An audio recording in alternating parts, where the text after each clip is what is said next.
ఈ నెల ఆగస్టు 8వ రోజు వెస్ట్ బెంగాల్ రాష్ట్రం కోల్కతా నగరంలోని ఆర్జే కార్ హాస్పిటల్ అనబడే ఒక ప్రభుత్వ ఆసుపత్రిలో ఒక డ్యూటీ డాక్టర్ కంటిన్యూస్గా 36 గంటలు పనిచేసి రెస్ట్ తీసుకోవడానికి ఎటువంటి సదుపాయాలు లేని ఒక సెమినార్ హాల్లో ఆ రాత్రి 3 గంటలకు పడుకుంది. ఆ సెమినార్ హాల్ అనేది హాస్పిటల్ బయట ఎక్కడో లేదు, హాస్పిటల్ లోపలే ఉంది.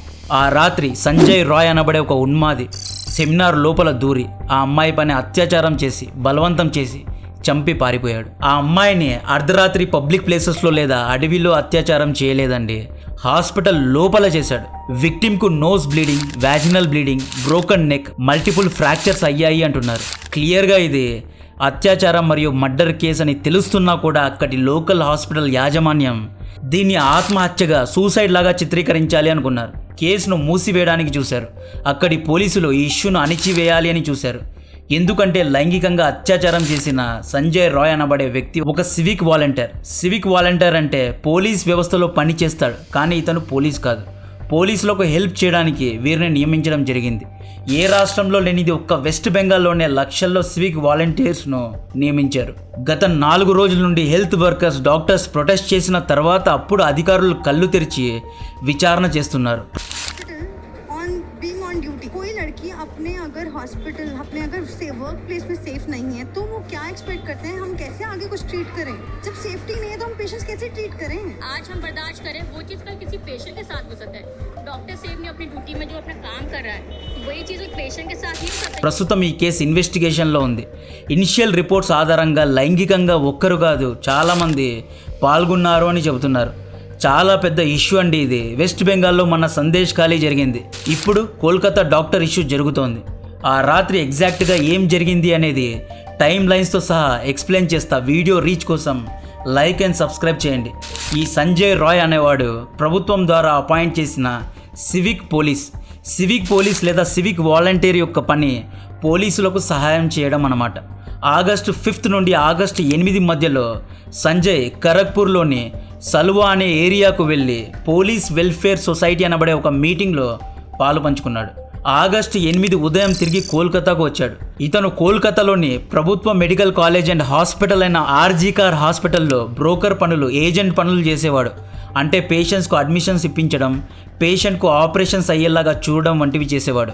అదే రోజు సంజయ్ ఒక పేషెంట్ను హాస్పిటల్లో అడ్మిట్ చేసి ఇంటికి వెళ్ళిపోయాడు. మళ్ళీ రాత్రి తిరిగి వచ్చి మార్నింగ్ అడ్మిట్ చేసిన పేషెంట్కు ఎక్స్రే చేయించి వెళ్ళిపోయాడు.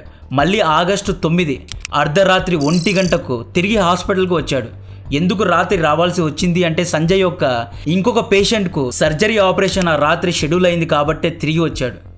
ఇతను పేషెంట్స్కు ఎందుకు సపోర్ట్ చేస్తున్నాడు అంటే ఇతను ఇక్కడ సోషల్ సర్వీస్ చేయడం లేదు, బ్రోకర్. కాబట్టి సంజయ్ అడ్మిట్ చేసిన ప్రతి ఒక్క పేషెంట్కు హాస్పిటల్ యాజమాన్యం అడ్మిట్ చేయించినందుకు సంజయ్కు కొంత కమిషన్ ఇస్తుంది, కొంత డబ్బు ఇస్తుంది. కాబట్టే ఇటువంటి పనులు చేస్తున్నాడు.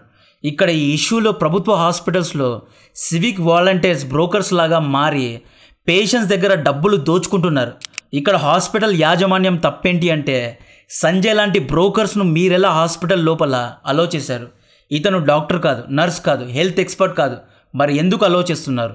ఈ సంజయ్ అనే వ్యక్తి తనకు ఇష్టం వచ్చిన టైంలో హాస్పిటల్ లోపలికి వస్తున్నాడు, పోతున్నాడు. సో 1 గంటకు సంజయ్ పేషెంట్ ఫ్యామిలీ మెంబర్తో కలిసి ఆ రోజు రాత్రి హాస్పిటల్ బిల్డింగ్ వెనక ఫుల్గా మందు కొట్టాడు. మళ్ళీ రాత్రి 3 గంటలకు హాస్పిటల్ లోపలికి వెళ్ళాడు. హాస్పిటల్ 3rd ఫ్లోర్లో ఉన్న సెమినార్ హాల్లో ఒక 32 ఏళ్ల లేడీ డాక్టర్ పాపం అలిసిపోయి పడుకొని ఉంది.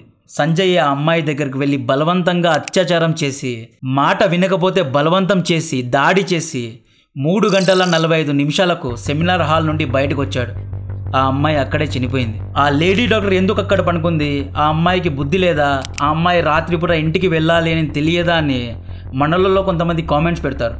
ఆ అమ్మాయి తప్పు లేదండి.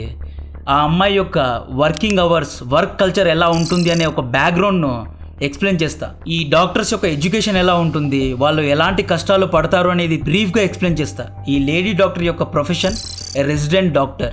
రెసిడెంట్ డాక్టర్ యొక్క మీనింగ్ లిటరల్లీ హాస్పిటల్లోనే ఉండి పనిచేసి ఇంటికి పోకుండా హాస్పిటల్కి అంకితం అవ్వడం. ఒక స్టూడెంట్ 5 years MBBS కోర్సు పూర్తి చేసి MD లేదా MS ఎంట్రన్స్ టెస్ట్ రాసి పాస్ అయితే MDలో సీట్ వస్తుంది. ఈ పోస్ట్ గ్రాడ్యుయేషన్ కోర్స్ 3 years ఉంటుంది. ఈ 3 yearsలో స్టూడెంట్స్ అందరూ తప్పకుండా గవర్నమెంట్ హాస్పిటల్లో 3 ఏళ్ళు డ్యూటీ డాక్టర్స్గా పనిచేయాల్సిందే. ఇది రూల్. ఇది కైండ్ ఆఫ్ ట్రైనింగ్ అనుకోండి. డ్యూటీ డాక్టర్ అంటే 24/7 హాస్పిటల్లోనే ఉండాలి. అక్కడే తినాలి, అక్కడే పడుకోవాలి. వీకెండ్స్, హాలిడేస్ వంటి ఉండవు. కార్పొరేట్ జాబ్స్ లాగా 9 to 5 డ్యూటీ ఉండదు. పేషెంట్స్ను చూసుకోవాలి, పేషెంట్స్ దగ్గరే ఉండాలి. ఆపరేషన్స్లో మెయిన్ డాక్టర్కు సహాయం చేయాలి. ఒకవేళ పేషెంట్స్కు ఏమైనా జరిగితే పేషెంట్స్ ఫ్యామిలీ నుండి తిట్లు కూడా వీళ్ళే తినాలి. ఒకవేళ పేషెంట్ ఫ్యామిలీ మెంబర్స్ కొట్టినా వీళ్ళే తన్నించుకోవాలి. వీళ్ళ వర్క్ కల్చర్ చాలా వర్స్ట్గా ఉంటుంది. ఆ రాత్రి సంజయ్ ద్వారా లైంగికంగా అత్యాచారం కాబడిన ఆ అమ్మాయి తమ MD కోర్సులో భాగంగా రెసిడెంట్ డాక్టర్గా పనిచేస్తోంది. అక్కడ ఊరికే లేదా అమ్మాయి వరుసగా 36 గంటలు పనిచేసింది. August 8 రాత్రి Neeraj Chopra javelin throw Olympic గేమ్ను చూసింది. ఫుడ్ ఆర్డర్ చేసుకొని ఫ్రెండ్స్తో పాటు హాస్పిటల్లోనే తినింది. తన ఫ్యామిలీకు కాల్ చేసి మాట్లాడింది. రాత్రి 2 గంటలకు ఇంటికి వెళ్ళడానికి లేదు, లేట్ అయిపోయింది. మళ్ళీ పొద్దున్నే 6 గంటలకి లేయాలి. పొద్దున్నే ఆపరేషన్ షెడ్యూలే ఉంది. ఇంటికి పోయి మళ్ళీ రావడం ఎందుకులే అనుకొని ఆ అమ్మాయి హాస్పిటల్ లోపలే సెమినార్ హాల్లో పడుకుంది. ఈ అమ్మాయి పడిన 20 ఏళ్ల కష్టాన్ని ఒక పశువు 20 నిమిషాల్లో నాశనం చేశాడు. ఈ డ్యూటీ డాక్టర్కు లక్షల్లో శాలరీస్ ఉండవు. కేవలం నెలకు 70,000 మాత్రమే ఉంటుంది. బట్ పని మాత్రం 24/7 చేయాలి. యాక్చువల్లీ ఈ డాక్టర్ సోషల్ సర్వీస్ చేస్తున్నారు. ప్రభుత్వ హాస్పిటల్స్లో పేద ప్రజల కోసం పనిచేస్తున్నారు. అటువంటి ఒక అమ్మాయిని ఇలా చేయడానికి ఈ వ్యక్తికి సిగ్గుగా లేదా? ఈ ఘోరాన్ని సూసైడ్ లాగా చిత్రీకరించాలి అనుకున్న హాస్పిటల్ యాజమాన్యాన్ని ఏమనాలి? ఇది అండి జరిగింది. ఈ సంజయ్ రాయ్ అనే వ్యక్తి ప్రొఫెషనల్ బాక్సర్. ఫిజికలీ ఫిట్గా ఉన్న ఈ వ్యక్తి 36 గంటల సేపు పనిచేసి అలిసిపోయి పడుకున్న డ్యూటీ డాక్టర్ పైన దాడి చేశాడు. August 9 ఉదయం సెమినార్ హాల్లో ఉన్న డెడ్ బాడీని చూసి అక్కడి యాజమాన్యం పోలీసులకు ఇన్ఫార్మ్ చేశారు. పోలీసులు వచ్చి CCTV ఫుటేజ్ చూస్తే సెమినార్ హాల్ నుండి 4 గంటల 37 నిమిషాలకు సంజయ్ బయటకు వచ్చిన ఫుటేజెస్ చూసి సంజయ్ను అరెస్ట్ చేసి జైల్లో వేశారు. ఈ సంజయ్ కాన్ఫిడెన్స్ చూడండి. రాత్రి ఆ అమ్మాయి పైన దాడి చేసి తన ఇంటికి వెళ్ళి బరాక్స్లో పడుకొని బట్టలు మార్చుకొని మళ్ళీ నెక్స్ట్ డే తను హాస్పిటల్కి వచ్చాడు. బట్టలను ఉతికి సాక్ష్యాలను మాయం చేయాలి అనుకున్నాడు. బట్ ఇతని షూస్లో ఉన్న బ్లడ్ మార్క్స్తో ఇతన్ని పట్టుకున్నారు. యాక్చువల్లీ సెమినార్ హాల్ లోపల హాస్పిటల్ యాజమాన్యం ఎటువంటి CCTVను ఫిక్స్ చేయలేదు. ఒక డ్యూటీ డాక్టర్కు సరైన రూమ్ ఫెసిలిటీ ఇవ్వడం లేదు. అంటే ఇది మన భారత్లో ఉన్న హెల్త్ సిస్టమ్ యొక్క ఫెయిల్యూర్. ప్రభుత్వ హాస్పిటల్స్లో లేడీ డాక్టర్స్కు టాయిలెట్ చేయడానికి కూడా సరైన సదుపాయాలు లేవు. ఎవడు పడితే వాడు ఎంటర్ అవుతున్నాడు. ఆపరేషన్ రూమ్లో, సెమినార్ రూమ్స్లో దూరుతున్నాడు. ఇండియన్ హెల్త్ కేర్ సిస్టమ్ అనేది జోక్ లాగా మారిపోయింది. మొన్న నీట్ స్కామ్ జరిగింది, ఇప్పుడు కోల్కతా డాక్టర్ ఇష్యూ. ఈ సంజయ్ అనే వ్యక్తి ప్రొఫెషనల్ బాక్సర్గా పోలీసులతో పరిచయాలు పెంచుకొని సివిక్ వాలంటీర్గా ఉద్యోగాన్ని సంపాదించాడు. గత 4 రోజుల నుండి దేశవ్యాప్తంగా డాక్టర్స్ ప్రొటెస్టులు చేస్తున్నారు. ట్విట్టర్లో ఈ ఇష్యూ అనేది ట్రెండ్ అవుతోందండి. అరెస్ట్ అయిన సంజయ్ రాయ్ నాకు ఉరిశిక్ష వేయండి, ఏమైనా చేసుకోండి అని సిగ్గు లేకుండా మాట్లాడుతున్నాడు. ఈ సంజయ్కు 4 పెళ్లిళ్ళు అయ్యాయి. ఇతని మొబైల్లో బ్లూ ఫిల్మ్స్ దొరికినట్లు ఇనిషియల్ రిపోర్ట్స్లో తెలుస్తోంది. ఇతని ఎక్స్ వైఫ్స్ కూడా ఇతను మా పైన లైంగికంగా దాడి చేశాడు అని ఇతనిపైన కేసులు కూడా పెట్టారు. ఇతనికి ఇంతకు ముందు డైవోర్స్ కూడా అయింది. ఒక క్రిమినల్ హిస్టరీ ఉన్న వ్యక్తికి ప్రభుత్వ ఉద్యోగం, అది కూడా పోలీస్ ఉద్యోగం ఎలా ఇచ్చారు? సామాన్యులకు ఒక్క కేసు ఉంటే పాస్పోర్ట్ కూడా ఇష్యూ చేయని మీరు ఎందుకని క్రిమినల్ హిస్టరీ ఉన్న వ్యక్తికి ప్రభుత్వ ఉద్యోగాలు ఇస్తున్నారు? వెస్ట్ బెంగాల్లో సందేశ్ ఖాళీలో అంత పెద్ద ఘోరం జరిగితే వీళ్ళేం చేశారు? షాజహాన్ షేక్కి ఉరిశిక్ష వేయకుండా, చంపి పారేయకుండా జైల్లో పెట్టి బిర్యానీ ఇస్తున్నారు. ఇంత పెద్ద ఘోరం జరిగిన తర్వాత ఇండియన్ మెడికల్ అసోసియేషన్ ఫైనలీ రంగంలో దిగి అన్ని ప్రభుత్వ హాస్పిటల్స్ను సేఫ్ జోన్స్గా ప్రకటించాలి అని ప్రభుత్వానికి, యూనియన్ గవర్నమెంట్కు డిమాండ్ చేస్తున్నారు. ఇక్కడ అర్థం కాని విషయం ఏంటి అంటే భారత్లో తెలివైన వారు మాత్రమే డాక్టర్స్ అవుతారు. ఇది నిజం.